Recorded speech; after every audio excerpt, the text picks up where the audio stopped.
Но я не могла бы назвать своим другом человека, который оправдывает войну. Ты думаешь, все, я не хочу иметь ничего общего с этой страной. И что теперь? Повеситься? Ну, типа, сидим в бомбоубежище, слушаем ваши лекции. При чем тут вообще все эти скрепы? Давай не будем с тобой об этом говорить. Давай поговорим о внуках.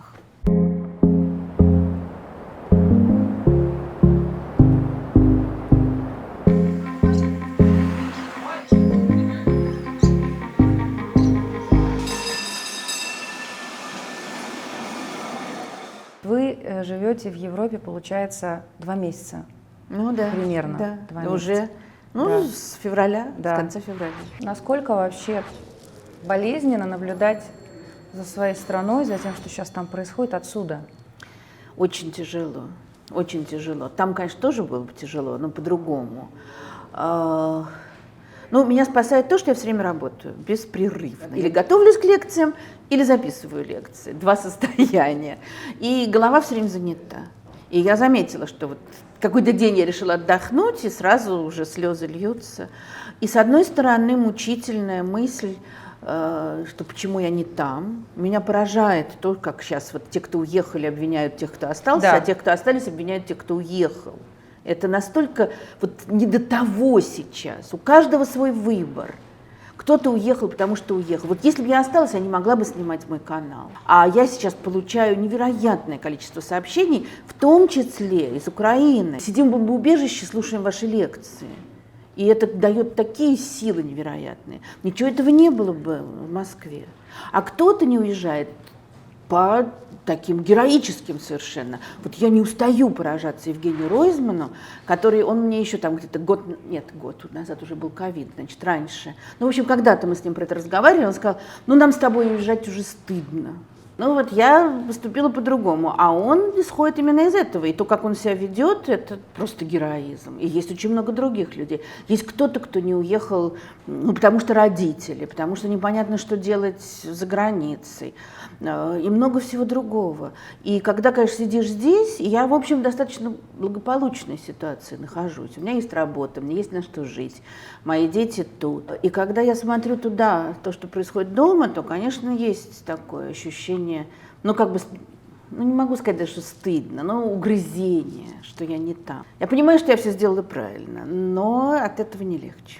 Ну, очень много разговоров про ответственность. Наверное, может быть, слово там не стыдно, но некая ответственность, она Да. чувствуется постоянно. Я вообще хотела поговорить про иммиграцию побольше, потому что нас много смотрит и слушает именно тех, кто переехал в разное время. Это моя личная боль, конечно, и фрустрация, когда я вижу, насколько мы разобщены в иммиграции. Я не знаю. С одной стороны, вот все, что мы читаем про какую-нибудь, ну, не знаю, в Америке, китайская диаспора, итальянская, там, ирландская, всегда как раз держатся все вместе, да, селятся вместе. Вот он, китайский квартал, итальянский, Little или еще. Ну, может быть, это наш взгляд снаружи, потому что также можно, а на Брейтон-Бич живут те, кто приехали из России. И я просто... Я думаю, что там тоже свои разборки. Но просто потому, что когда вы оказываетесь вот в какой-то замкнутой группе, а все равно диаспора – это, ну, те, кто хотят уйти за ее пределы, они уже, ну, как-то, ну, не порывают связи, но они уже вписываются в большой мир, и это все совсем другое. А вот те, кто остаются в маленькой группочке, ну, любая маленькая группочка, к сожалению, там что-то начинается. Так вот мы устроены. Но вы не думаете, что это наша национальная черта? Нет. Нет. Ну, мне кажется, вообще эти разговоры про национальные черты, это, ну, ссорятся и борются за влияние, и скандалят везде.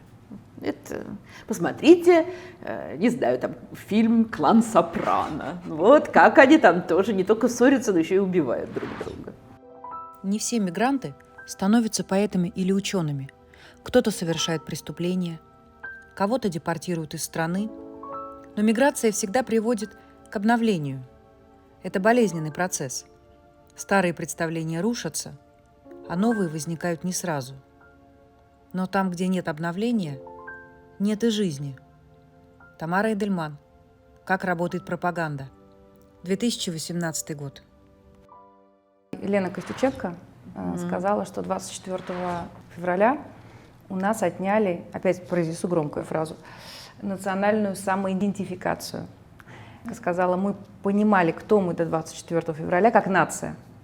А теперь мы даже не знаем, кто мы. Ну, кто мы такие, вот русские, вот мы кто, что, как мы себя А я бы сказала, что наоборот, 24 февраля нам присвоили национальную идентификацию, и очень неприятную. И это нам будет аукаться еще очень долго. Я вот летела из Тбилиси в Лиссабон и поймала себя на пересадке на том, что я свою краснокожую паспортину засовываю в карман.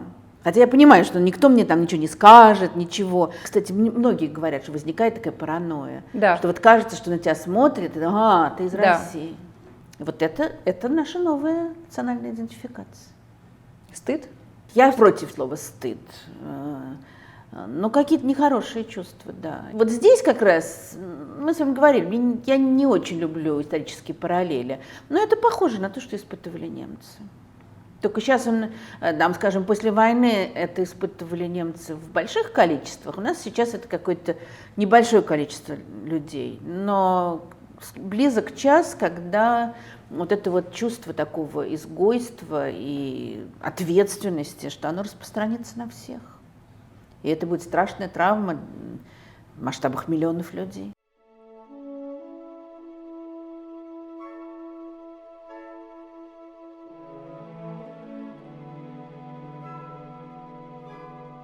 Расскажите, где мы? Я потрясена совершенно, потому что, стыдно признаться, но до сегодняшнего дня я не знала о существовании такого музея в Лиссабоне. А теперь мне понятно, что я приду еще и приведу свою внучку, конечно. Это дом-музей человека, которого звали Антонио Мадейраш и Алмейда.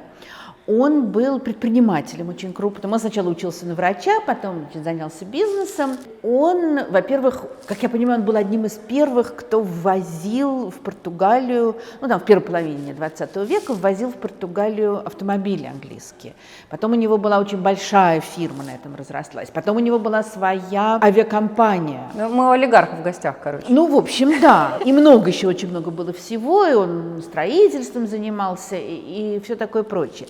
Потом он сыграл существенную роль во время Второй мировой войны, когда Португалия же осталась нейтральной, и она как бы колебалась вот между Великобританией, которая очень большое влияние на Португалию, и Германией нацистской. Ну, Салазар, конечно, был диктатор, но он не очень хотел сотрудничать с Гитлером, но боялся, что просто немцы вторгнутся, и поэтому он как бы... А англичане и американцы очень хотели получить базу на Азорских островах, авиабазу, которая им была нужна. И вот этот самый Мадейраш и Алмейда, у него был гигантский авторитет тут, и он влиял на Салазара, чтобы тот сотрудничал с англичанами, и так как у него были очень большие инвестиции в Азоры, то он там предоставлял союзникам и гавани, корабли. В общем, он сыграл большую роль во время Второй мировой войны, но при этом он собирал разные вещи.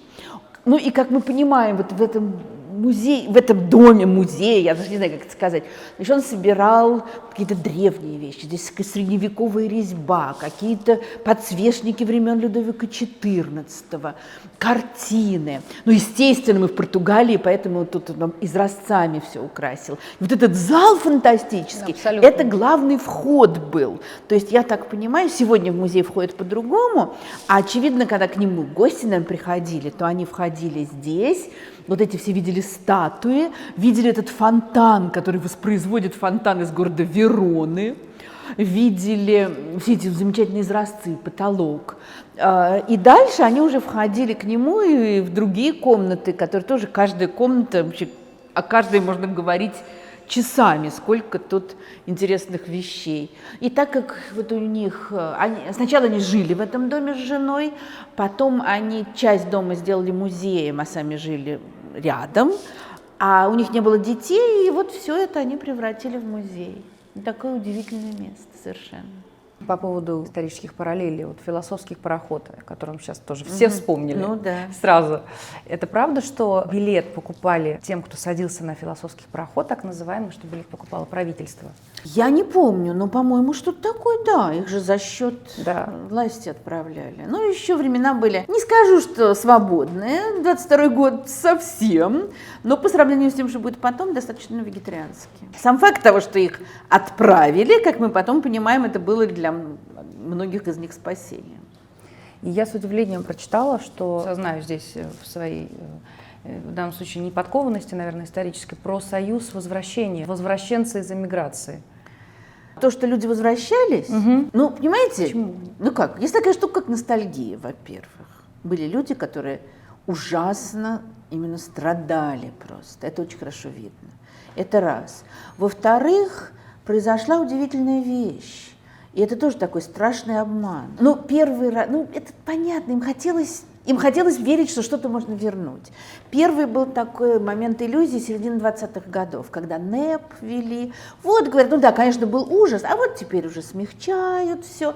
Вот сейчас как-то появилось понятие «смена вверх». Да, то есть, ну, теперь все будет по-другому. Как мы знаем, за этим последовали всякие ужасы. Другая была вещь, тоже очень сильная, которая произвела впечатление на многих иммигрантов, потому что с 30-х годов потихоньку, а после войны усиленно, Сталин стал воспроизводить такие всякие имперские образы, ценности. Вот в 30-е годы вдруг оказалось, что не все цари были плохие эксплуататоры, ужасные, а был там Петр I, да?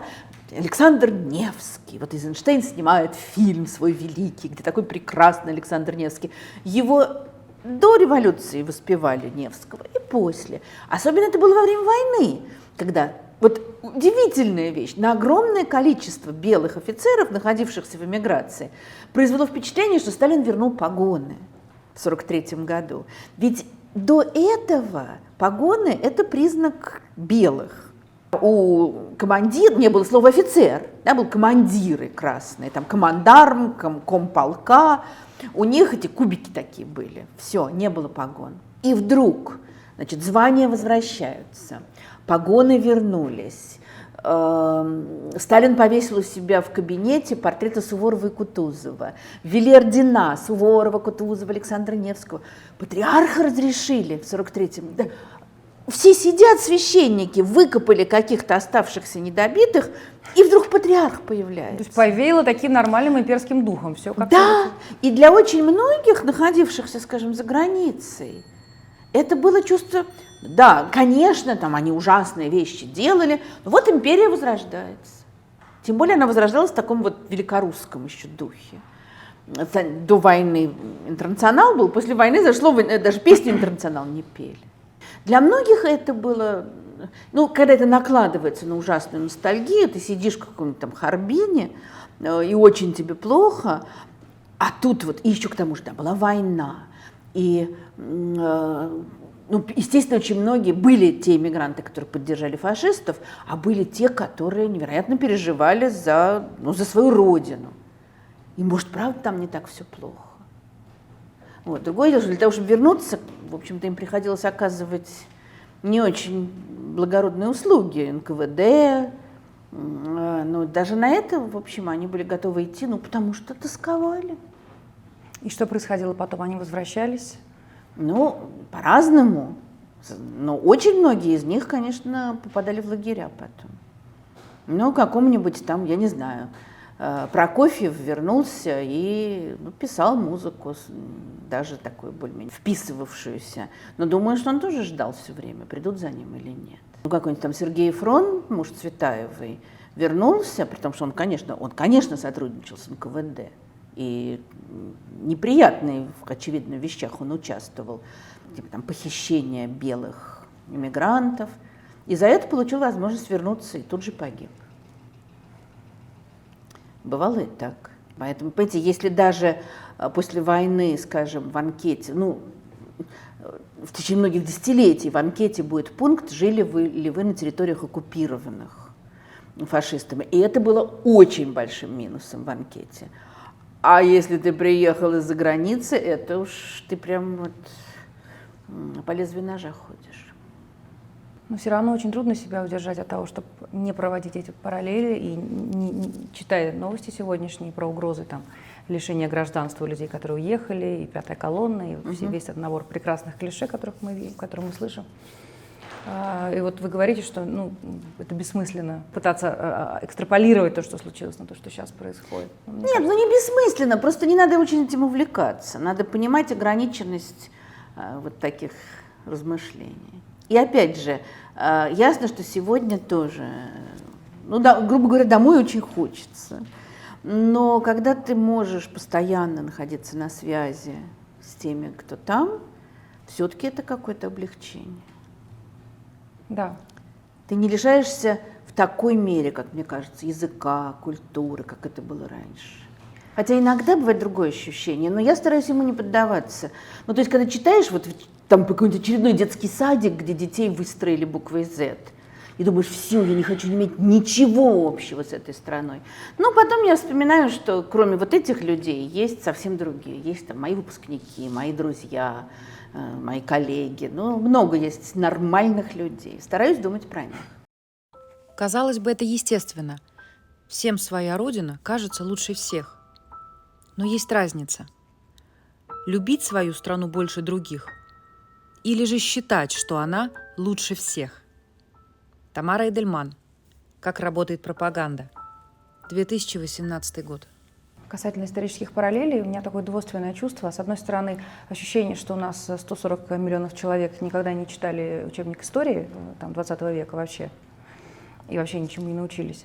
А с другой стороны, люди начали, наоборот, щеголять историческими параллелями. Это очень странное впечатление производит. Вы знаете, мне кажется, что большая часть исторических параллелей надумана. Нельзя 2 раза войти в одну и ту же реку. История не повторяется полностью. И вообще история этого сомнительно, насколько она повторяется. Есть похожие вещи. Но в 30-е годы не было интернета. Или там люди, уезжавшие в 70-е годы в эмиграцию, уезжали, но они умирали как бы.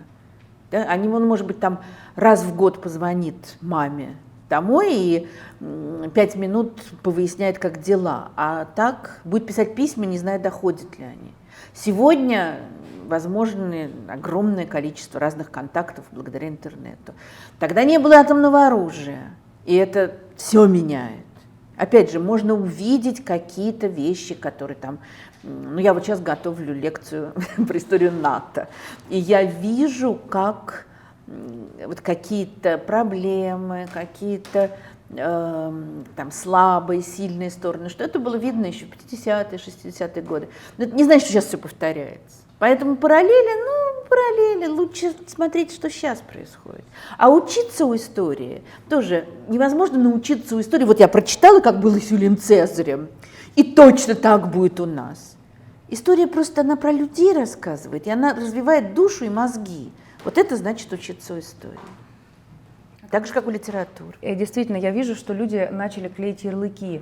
То есть уехал, не уехал, высказался, не высказался, молчит, не молчит. Вы знаете, это совершенно неудивительно. А что до этого происходило? Тоже выходит белое пальто и начинает там вот за это, за то, за сё. И сейчас это просто, в этой, конечно, критической ситуации, когда все на нервах, когда все раздражены, это еще больше. Вот какой-то был, не какой-то, вполне уважаемый, хороший человек. Вот он в течение нескольких дней, а может и дольше, каждый день он писал на Фейсбуке. Интересно было бы узнать позицию Михаила Сергеевича Горбачева. Ему пишут, ему 85 лет, и он болен. Но все равно интересно узнать. Мне, может, тоже было бы интересно узнать. Но это прям... Вот мы не услышали позицию, не выслушали мы начальника транспортного цеха. А этот.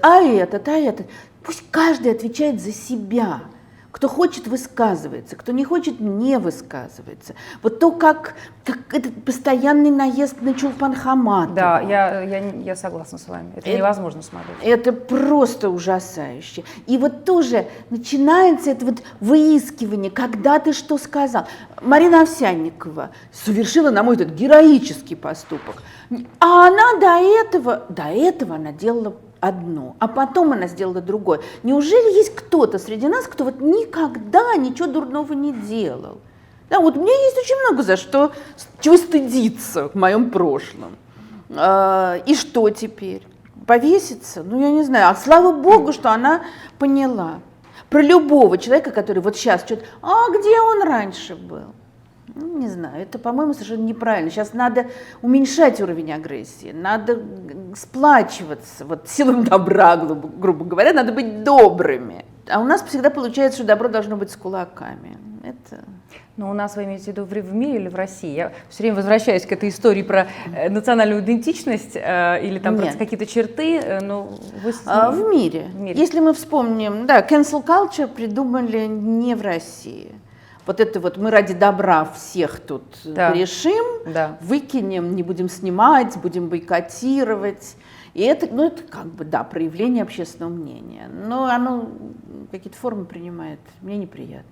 Например, вот то, что произошло с моей любимой Джоан Роулинг, или даже то, что произошло с Кевином Спейси, который, очевидно, не такой симпатичный человек, как Джоан Роулинг, но, во всяком случае, никакие обвинения в его адрес не были доказаны никаким судом. Однако выдающегося актера вообще выкинули из художественного процесса, жизнь сломали. Мне это кажется, мне это непонятно, как таким образом можно действовать. Поэтому, ну, конечно, в России это очень сильно проявляется. Российская жизнь всегда очень сильно была политизирована, и вот эти вот стенка на стенку. Да, в течение долгого времени нам казалось, что это вот именно российское, а в Европе все такие терпимые. Ах, вы так думаете? Ну, хорошо, а я думаю по-другому. Но что-то мне кажется, что какое-то общее озверение происходит в мире. Может быть, у нас оно просто сильнее проявляется. Получается, что наша пропаганда это отлично использует, то есть она видит этот тренд и очень хорошо его использует в своей риторике. Ну, я не знаю, даже использует ли она осознанно этот тренд. Но пропаганда, к сожалению, вот такая авторитарная, тоталитарная, она всегда апеллирует к злым чувствам, она всегда апеллирует к ненависти, к иррациональному началу. Для этого не надо ни у кого учиться. Это как-то каким-то образом они сами... Ну, всегда считается, что у Геббельса все пропагандисты учатся. Наверное, конечно. Помимо этого, есть какие-то вещи, мне кажется, до которых они сами доходят. Что вот если орать просто злобные вещи, то это очень эффективно оказывается, к сожалению. По поводу пропаганды. Я видела много раз, к сожалению, людей, которые придерживались там оппозиционных либеральных взглядов. Ну, я проще скажу, были против войны, потому что эти штампы, все оппозиция, либералы, это все так, можно долго об этом говорить, уже стало общим местом, да, вот, и которые переобувались, и именно меняли точку зрения искренне. И я никогда не видела обратного эффекта. Ну как, вот мы видели Марину Овсянникову. Да. И, может быть, просто про обратный эффект нам не очень сильно сообщают. Ну, не знаю, мы видим сейчас... Я пытаюсь быстро придумать какой-нибудь пример. Были какие-то актеры, какие-то музыканты. Но потом это же даже не касается знаменитостей.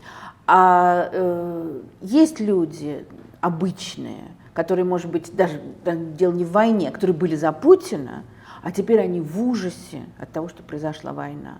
Вот я читаю это, слышу. За пределами Москвы, где как бы предполагается, что все кричат «Ура, ура!» и строятся буквы «З», это не так. Потому что очень много я уже читала, что люди приезжают из каких-то маленьких городков и говорят, а там совершенно этого все не приветствуется. Они, может быть, помалкивают по понятной причине, но поэтому разные бывают переобувки. Вы согласны с тем, вот, например, как говорит Александр Глебович Невзоров, он говорит, у меня нет никаких претензий к женщине, условно, 50 лет, которая живет в Омске, работает бухгалтером, и она слушает телевизор, и потом выступает за войну и строит там своих детей буквы «З», потому что это, мыслить это не ее работа. Как бы у каждого человека есть работа. И мыслить это не ее работа в данном случае. За нее должны мыслить там журналисты, правозащитники, знаменитости, которые должны ей свою точку зрения доказать. Ну, вы знаете, как? Во-первых, тогда виноваты, скажем, те, кто не научили ее мыслить. Потому что вообще-то размышлять Должны далеко не только журналисты и политики. Это все должны уметь.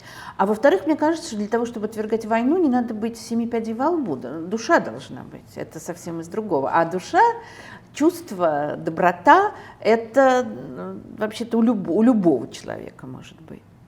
Другое дело, я все больше прихожу к ужасной, мне самой прямо не нравящейся мысли, что старшее поколение уже перевоспитывать поздно.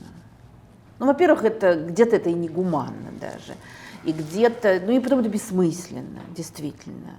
Меня невероятно волнуют все эти попытки отравить молодое поколение, потому что на него надежда. И все то, что происходит в школах, и в детских садиках, и эти потоки пропаганды, и эти какие-то действительно эти построения омерзительные, это преступление. Они через 20 лет, они какими будут? Что вы видите? В этом ужас. В этом ужас. То, что сейчас лишаются, это поколение лишают будущего, из них делают волчат таких злобных. И здесь, я все время вспоминаю, понимаете, параллели с романом 1984 только ленивый не правил. Но в частности, там у главного героя рядом живет семья, в которой 2 детей, которые уже маленькие, они такие жуткие убийцы. И в конце концов они доносят на отца, и отца распыляют, то есть уничтожают. И это то, что они хотят сделать из этих молодых людей, таких хунвейбинов китайских. Вычеркнув, жизнь их сломать.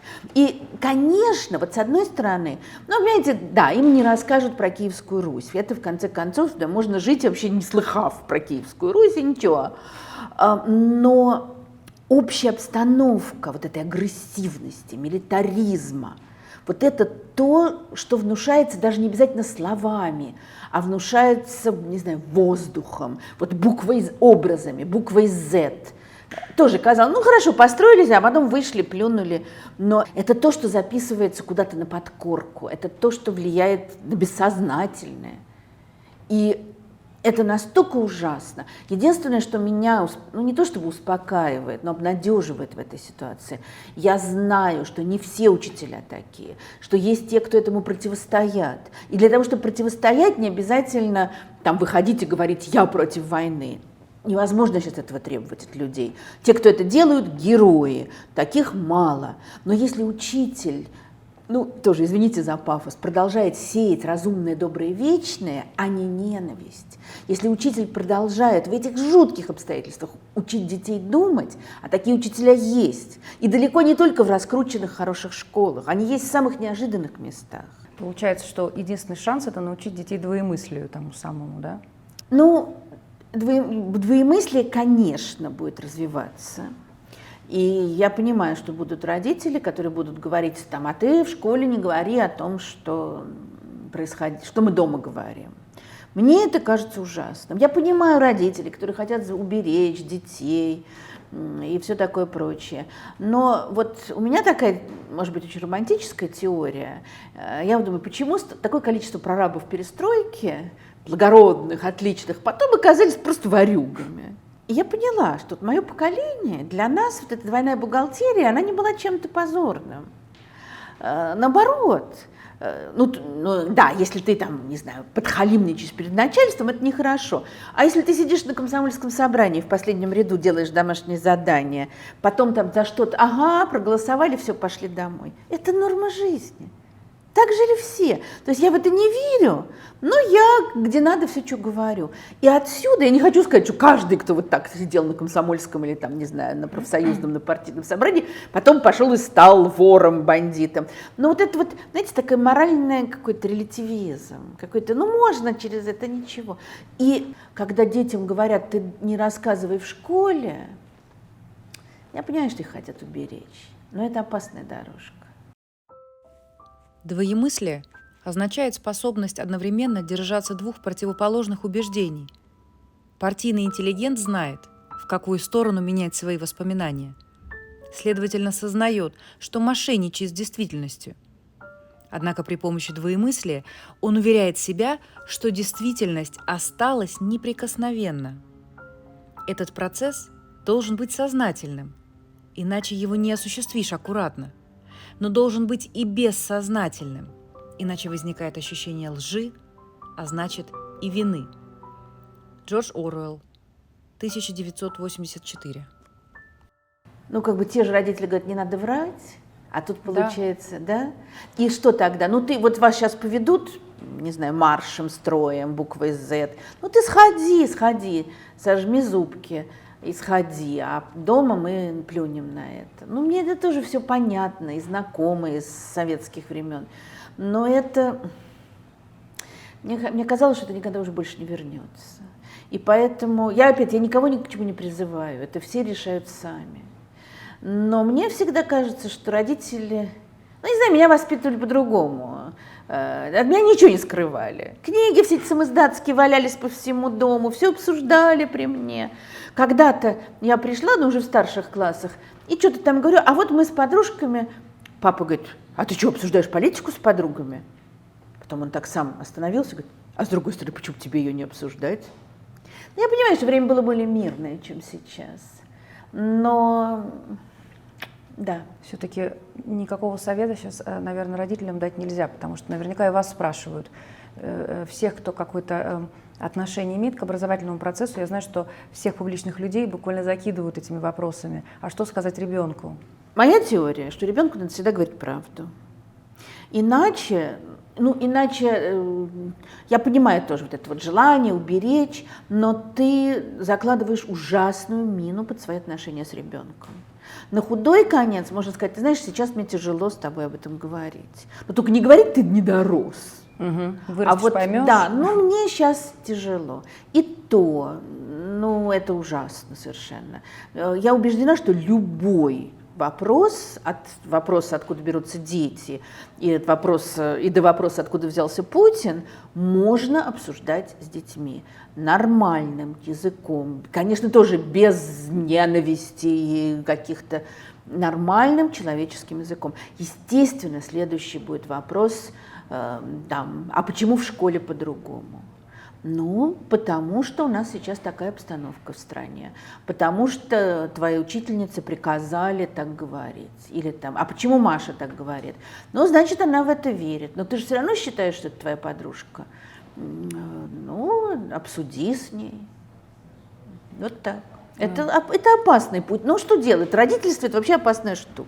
В моем любимом подкасте, нашей с вами, наверное, любимой «Медузы», выступал замечательный психолог, и как раз ведущий Владислав Горин спрашивал у нее, в общем, задавал те же вопросы, и она сказала, что она видит выход в том, чтобы стать для ребенка, опять же, извините за клише, максимально эффективным, значимым взрослым, тем самым значимым взрослым, к которому ребенок придет с вопросами, чтобы хотя бы оставить этот зазор для разговора откровенного. Мне кажется, это вообще задача родителей. Другое дело, понятно, подростки, переходный возраст, тут как раз они бунтуют против значимого взрослого. Да. И в этой ситуации очень хорошо, когда есть несколько значимых взрослых, потому что ясно, что он по определению будет бунтовать против родителей. Вот здесь здорово, если есть, не знаю, предположим, друзья родителей, учитель, кто-то, все равно к кому он может прийти. Чем больше ребенка окружает взрослых, которых он уважает, и которые уважают его, тем легче он все это пройдет. Я знаю боль этих родителей, Ужасно. Как раз адекватно, и хочется им, хоть что-то, как-то соломки подстелить, то есть прямо дать инструкцию, окружите значимыми взрослыми, позаботьтесь о том, что все, на самом деле, к сожалению, все ясно. Есть мальчики, и особенно мальчики уже перед призывным возрастом, все-таки здесь, наверное, прежде всего думать об отъезде, а не отдавать на пушечное мясо. Если вы остаетесь, стараться по возможности, чтобы ваши дети учились в человеческой школе. Хоть в любой школе сейчас возможно многое, но, конечно, будут какие-то, где как-то это будет размываться. Да. Это где-то есть на обочине, а остальное... Это тоже невозможно не везде. В большом городе ты как-то еще можешь выбирать. И то, у тебя сейчас ребенок здесь учится, переводить, Но это вариант тоже. Или если ты уже отдаешь ребенка в школу, то поговорить с родителями уже учеников, какая там обстановка, что там происходит. Если это невозможно, создавать дома какую-то обстановку. Опять же, понятно, что сейчас взрослые же тоже нервничают, и на грани нервного срыва. И это, конечно, сказывается в семье. И ясно, что будет больше криков. Ну, это тоже, это звучит как, сейчас, не знаю, ну, прилетела бабочка и крылышками машет, но я действительно, я вот стараюсь так действовать, потому что мы тоже все очень нервничаем в семье, и тоже там срываемся друг на друга и много чего. Максимально стараться думать о позитивном, вот о хорошем, общаться с друзьями, с любимыми людьми, детей окружать любовью. Это, кстати, и нам помогает, когда вот это есть. Я всеми силами стараюсь переписываться, перезваниваться со своими друзьями, оставшимися в России. Даже, может быть, иногда у меня времени на это нет. Но мне кажется, что это очень важно, чтобы мы сохранили, ну, человечность свою. Ну, это как терапия уже стала. Конечно. Но это не просто терапия вот для меня или там для вас, ну, в общем, для кого-то, а это, ну, не знаю, это такая подушка безопасности, которая помогает выжить в этих обстоятельствах. Вам приходилось кого-то переубеждать? Был ли у вас опыт, что дорогой вам человек, да? Вы знаете, мне в этом смысле тоже очень повезло, потому что вокруг, вот в моем близком кругу практически нет тех, кого надо переубеждать. То есть вот, ну, у меня есть какие-то там дальние родственники, ну, с которыми я с начала войны не общалась. А вот мои друзья, мои родные, мы единомышленники. Это, я знаю, что это редкость, это огромное счастье. Да. Я это поняла еще в 2014 году, когда это тоже было заметно. Вот. И у меня есть подруга, которая ведет сейчас прямо борьбу не на жизнь, а на смерть, потому что она пытается переубедить всех коллег, всех, и это очень тяжело. В России? Да, в России. По поводу детей. Вы высказывались на тему относительно детей, что не надо их везде возить на миллион кружков и все время обеспечивать их занятость, и приставать к ним с какими-то программами, и что на это среагировали не очень позитивно. Нет, знаете как? Конечно, детей надо развивать. Конечно, их надо куда-то водить. Но когда это превращается в самоцель, когда уже ты хочешь, чтобы твой ребенок все охватил, вот это ужасно. У ребенка должно быть свободное время. Мне кажется, что куда важнее, чтобы были какие-то общие занятия у родителей и детей. Вот вместе, если папа любит на рыбалку ездить, пусть берет детей на рыбалку. Если мама любит, я не знаю, вышивать крестиком, пусть поучат вот этому. Очень важно что-то делать вместе.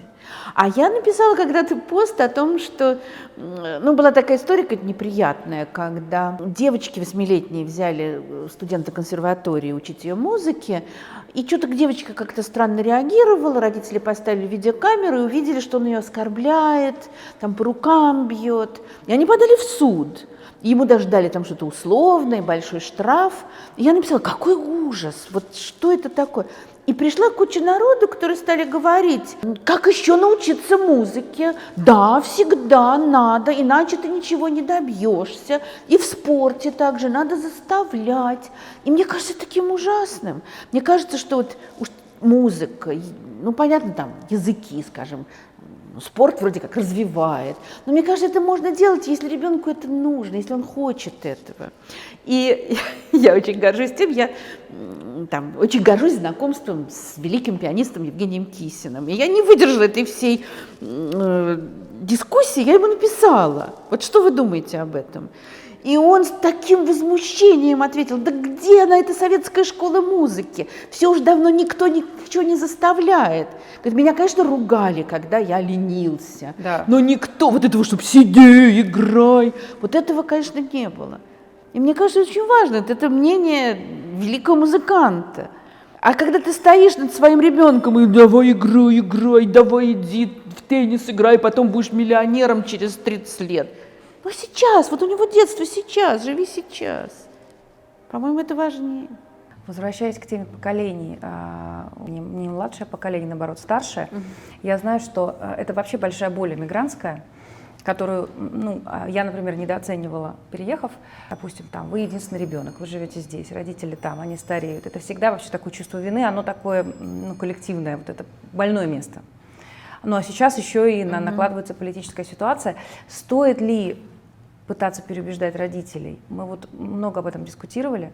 Или переубеждать идеи? Да, идеи. Вот мне кажется, что... Ну, то есть это зависит от уровня убежденности родителей и от уровня отношений. То есть, конечно, изначально поговорить с родителями, обсудить вообще-то, безусловно, надо. Но вы же понимаете, что они начнут говорить. Нет, Да. ну родители тоже бывают разные очень. Но если это уже доходит до разрыва отношений, а я знаю много таких, Да. то мне кажется, что не надо этого делать. Ну вот они такие. Да, у кого-то сталинисты, родители, еще что-то. Ну, это родители. Это очень трудно. Вот, скажем, то, что касается друзей, я там тоже регулярно читаю на Фейсбуке. Вот вчера встречались с друзьями, совершенно разошлись во всех взглядах, но остались друзьями. Я бы так не смогла. Это, может быть, это меня не красит. И, наверное, эти люди куда терпимее и лучше меня. Но я не могла бы назвать своим другом человека, который оправдывает войну. Какая бы у нас ни была дружба до этого. Ну, родители все-таки, да, родители не выбирают. Придется, очень неприятно, придется вырезать какой-то кусок тем. Но сохранение этих отношений, ну, хоть в каком-то виде, мне кажется, это очень важно. Это просто огромная боль, действительно. Конечно. Потому что людей лишили той терапии, о которой вы сейчас говорите, причем в самом близком круге. Да, но есть можно, но с другой стороны, можно на это посмотреть по-другому. Что я не говорю не потому, что я такой там трус или что-то, а потому что я люблю своих родителей, потому что я о них забочусь. Вот я им там подарок принес, еще что-то. Другой, тут, конечно, проблема, насколько я понимаю, что вот эти несчастные зомбированные люди, они же сами идут в бой, они сами Да, с тобой хотят да, говорить. это так. Да. Вот здесь надо искать тоже какие-то возможности это все убрать. Давай не будем с тобой об этом говорить. Давай поговорим о внуках.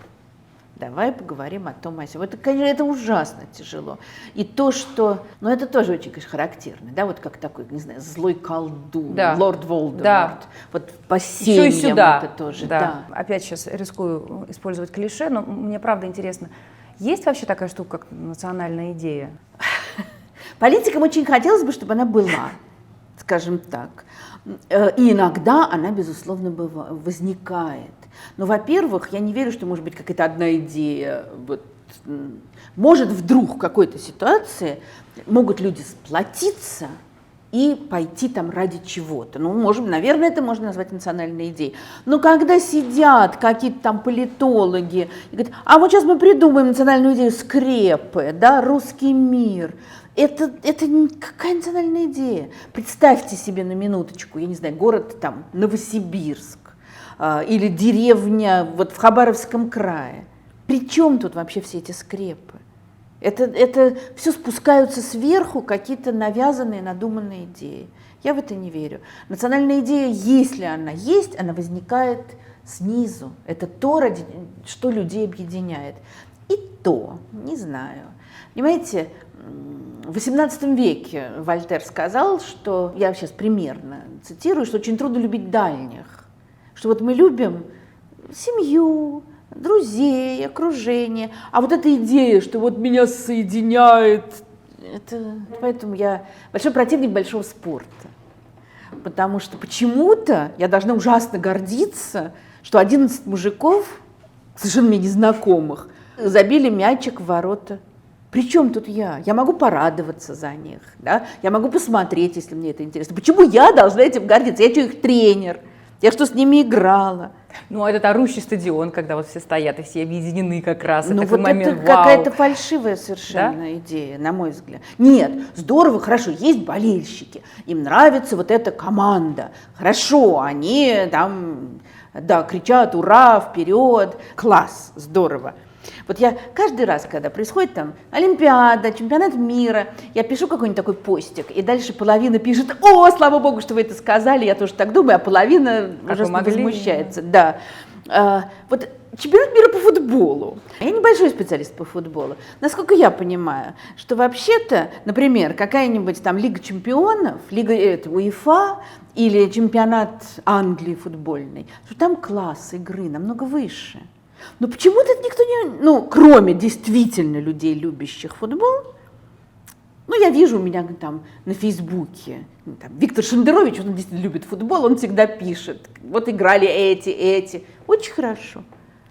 И вдруг приехали, значит, слепили эту сборную, все страны, 3 тренировки провели совместных, они съехались из разных мест, они приехали играть, ой, и вдруг все, значит, там светские дамы, люди, которые не знают точно, там, сколько человек в команде, они все это обсуждают. Это они так футбол любят? Или это у них странно понятая национальная гордость? Ну, наверное, второе, конечно. Вот это мне Конечно. совершенно непонятно. Это тоже, вот это национальная идея. Объединение. Курт Воннегут придумал этот самый гранфалон в своей колыбели для кошки. If you wish to study a granfalloon, just remove a skin of a toy balloon. Вот это вот какое-то совершенно фальшивое, на мой взгляд, объединение. Рука, снабжающая товарами кафе и лавки, правит миром. Сначала организуем в нашей республике кафе и продуктовые лавки, газовые камеры и национальный спорт. После этого можно написать нашу Конституцию. Курт Воннегут. Колыбель для кошки. Хотела вас спросить про вашего прекрасного сына, Так. про Митю. Он сейчас чем занимается? Он продолжает свою деятельность как фандрайзер и... Ну, знаете как, он еще до войны, вот в конце 21 года, он ушел с поста директора фонда «Нужна помощь», он остался там в совете, но он ушел, ну, просто, во-первых, он написал подробное объяснение. Во-первых, у него очень тяжелое выгорание было, он, ну, просто очень устал человек, очень тяжело пропускать все это через себя, получать все эти письма, там, у меня ребенок умирает от рака, помогите, ну и вообще. Я как человек, тоже работавший на портале «Такие дела», я работала корректором, и поэтому я читала вот все эти материалы, которые проходят, и даже когда ты просто это читаешь, что ты начинаешь сходить с ума в какой-то момент. Вот. И плюс к этому он, конечно, ну, ужасающий совершенно хейт на него обрушивался. Стоило ему написать, что там, не знаю, взял в аренду машину, тут же миллион людей писали, ага, вот куда пошли благотворительные денежки. Ну и плюс к этому получалось уже, что вот стоило ему что-то сказать или мне что-то сказать, как, вроде как представляли фонд. И он ушел. И он решил, что он несколько месяцев отдохнет, а потом, ну, займется какой-то другой общественной деятельностью. И он действительно отдыхал, и только-только пришел в себя, и тут вот это все произошло. И теперь он создал организацию, которую он назвал OK Russians. Это тоже уже вызвало, что это какие-то Russians окей, а какие-то не окей, хотя совершенно не это имелось в виду.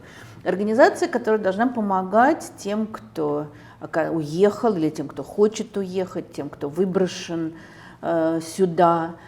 И при этом не просто им вот денег дать и там помочь куда-то, а помочь им вписаться здесь, помочь им объединиться с другими русскими, помочь как-то вот, может быть, создать, ну не знаю, зародыш того гражданского общества, которое, как нам хочется надеяться, мы перенесем туда-обратно. Вот, и этим он сейчас занимается, и опять ему тяжело, потому что он очень много работает. Мама волнуется. Ну, классная инициатива, можем о ней рассказать поподробнее с удовольствием. Как раз этого и не было, то есть не было какого-то купола, под которым можно спрятаться и Мне тоже, по-моему, очень здорово. помощи. На него обрушилось невероятное количество людей, которые очень хотят помогать. Да. Вот, и они там создали такую, он просит всех не писать ему в личку, потому что просто у него нет сил Конечно. отвечать. Они там создали какую-то анкету на сайте, где можно заполнить, потому что людей, которые действительно хотят помочь и хотят объединяться, очень много. Мы написали недавно колонку, не мы, а наш прекрасный автор Маша Субанта, президент клуба добряков. Такой фонд есть, клуб добряков прекрасный и очень эффективный. И она написала колонку «Благотворительность под санкциями», о том, ну, собственно, что сейчас происходит в благотворительном секторе. После 24 февраля изменилось все. И, конечно, сфера благотворительности тоже страдает, потому что здесь тоже люди, причем самые незащищенные. Впервые за более чем 8 лет работы я сталкиваюсь с ситуацией, когда люди хотят перевести деньги и не могут. Маша Субанта, основатель благотворительного фонда «Клуб добряков». И вот мы примерно про это написали, и тут же, конечно, нам прилетело, что как мы можем, как мы имеем, какое мы право имеем говорить о детях, когда в Украине... Когда погибают другие Да. дети. Но мне это кажется совершенно неправильным. Но жизнь любого ребенка ценна. Жизнь любого больного человека ценна. Совершенно независимо от того, где он находится. Вообще врачи на войне должны лечить всех. Своих, чужих, пленных, раненых. Но есть какие-то вещи. Именно это то, что делает людей людьми. Но я прекрасно понимаю, к сожалению, я прекрасно понимаю ту ярость, которую испытывают украинцы. Я понимаю, почему они это пишут. Это очень больно.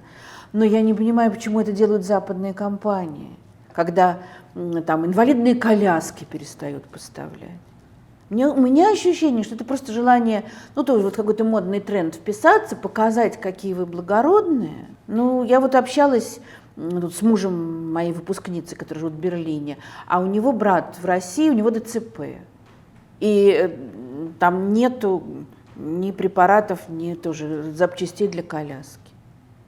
Ну, я не понимаю, какое это имеет отношение к войне. Нет, я многое очень понимаю. Я, например, понимаю, почему спортсменов не берут. Спортсмен, вот опять, может быть, это моей любовью к большому спорту вызывается. Спортсмен стоит под флагом. Спортсмен стоит и слушает гимн, когда он получает. Что бы он там ни думал, он воспринимается, мы можем 10 раз говорить, что спорт вне политики, но он воспринимается как символ государства.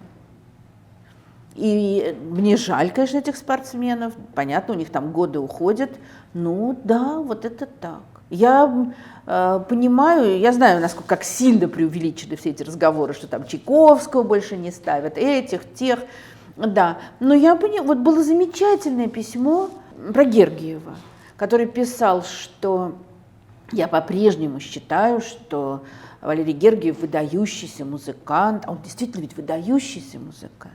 Но в нынешних обстоятельствах мы не можем себе позволить сотрудничать с человеком с его политическими взглядами. Я это понимаю, но обезболивающее нет.